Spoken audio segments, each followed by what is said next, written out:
Taking a look at the Boomx Beauty Color Correcting and Contour Highlight Palette.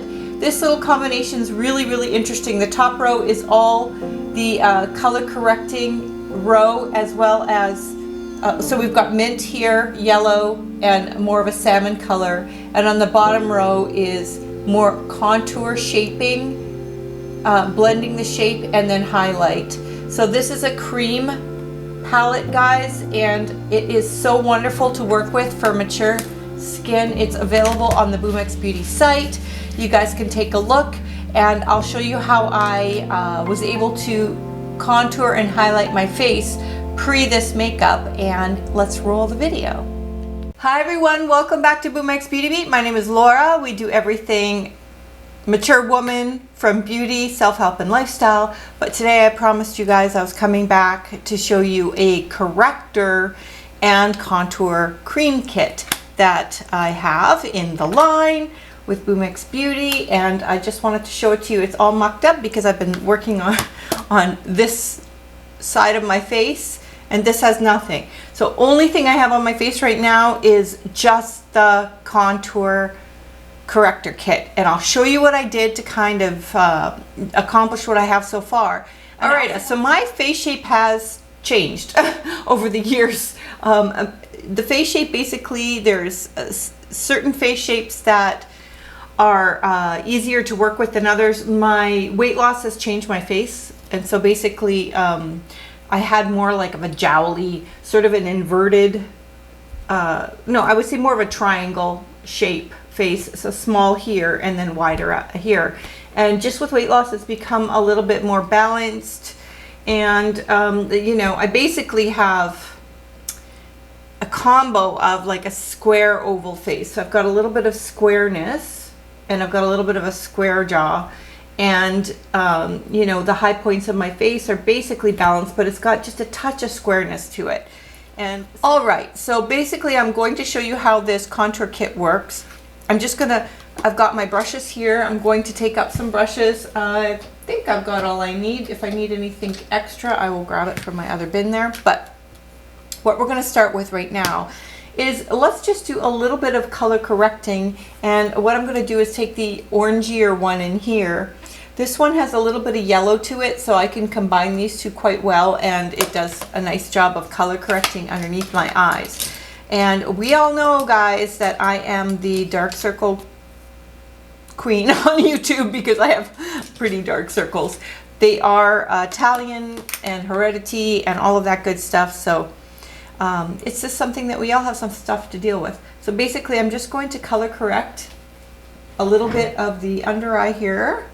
I've got to look in the mirror a tiny bit as we're working. And this will cancel out some of the darkness and help with the gray cast for me, and I love that. And basically you can just take a sponge and soak up the excess. So now I'm just going to go ahead and take a little bit of the yellow on top and go over it, and that will brighten this area just a tiny bit. And like I said, this is like, this side has no concealer, it has no powder, it has nothing. All I did on this side is the corrector kit, just so you can see what it can do for you just by using something like this. So just taking a bit of a dampened sponge, and I'm just kind of sopping up the excess. You can see a little bit of excess there. All right, and I cover up just a little bit on my eyelid too, because that is very discolored as well. All right, let's get into the contour part of things. And being a mature woman, I'm not going to contour the same as a 21-year-old, but I can still do some softening. So let's do that.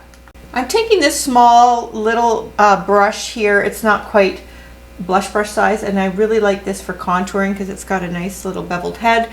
We're going to take up this darkest color here. It's sort of this orangey taupe color, and then what I'm going to do is just dabble off a little bit onto my hand so I don't overdo it, and the creaminess of it makes it very malleable.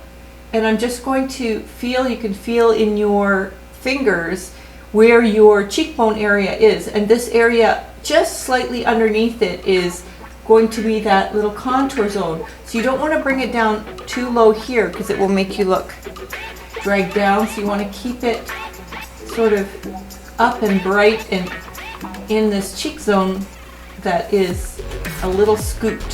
So I'm doing it a bit dramatically so you guys can see the streak. Okay, and then from there, what I'm going to do is take up the next color. That's like a, you know, kind of a taupey beige, and I'm going to graduate this a little bit so that it blends in to that depth contour color, and you're able to lift up your cheekbone areas by graduating the color. So working across the palette. As you can see, it's really creamy, you guys, and when I dab my brush in there, you get stuff everywhere, but it's worth it to me because it's such a good palette. And then I'm going to go over to the light and bring in some brightness underneath, and that is kind of like your highlighter, right? So you've got those tones working together to kind of build up your cheek area, and because I have drier skin, I can use these creamier substances. My skin really actually loves it.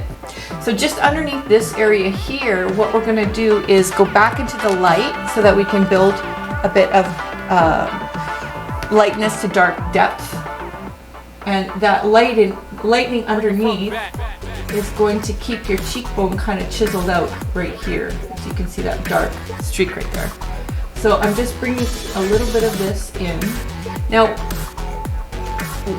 whether or not you wear foundation over this, you could put concealer and powder and just have it like this if you wanted to.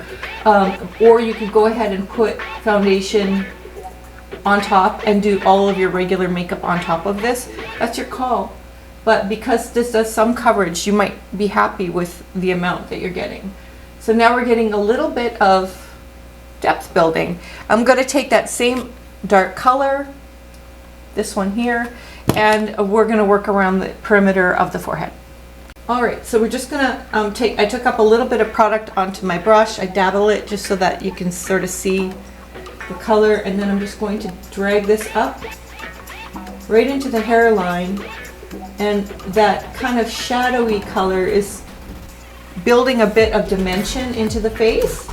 Same thing, guys, I'm going into the second color here and lightening it, as graduating the color as we go, and I'm bringing in a little bit of light towards my forehead area, and then at the very front part here, I'm going into my lightest color, and I'm just going to build up just a touch of brightness.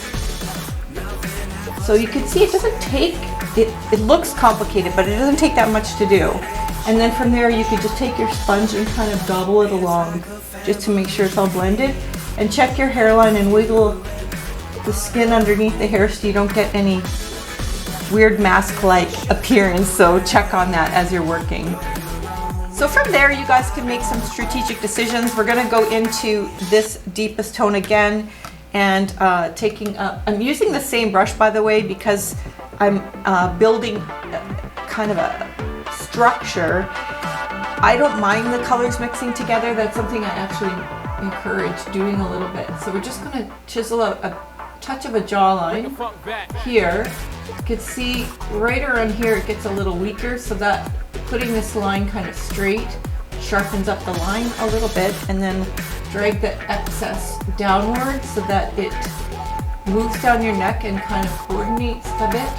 And remember, I don't have any other makeup on, so it might stand out just a little bit more than it normally would. And then again, I'm in that middle color here, and then I'm going to just put this along the edge here so that it blends that, softens that shadow down. And then always just take a look at your ears, make sure they blend together.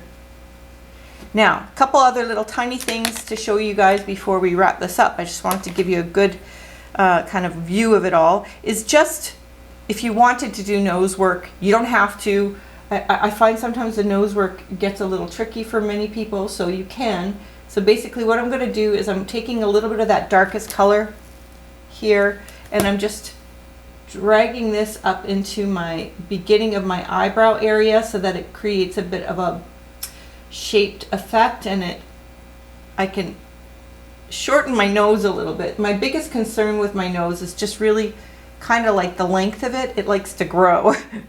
And so I basically put a little bit of shadow along the side, and then I take a lighter tone or the medium tone and go along the side of my nose here and brighten this area up. so that I can manipulate the shape a little bit. And taking that darkest color, and I'm just going to tip off the very tip.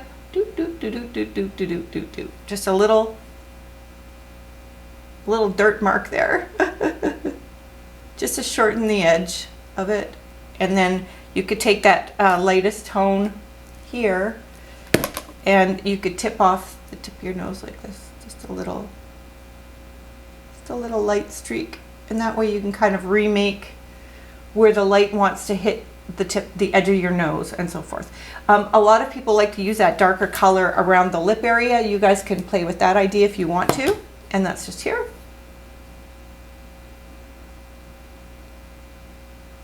And of course we're gonna obviously go over all of this with normal makeup.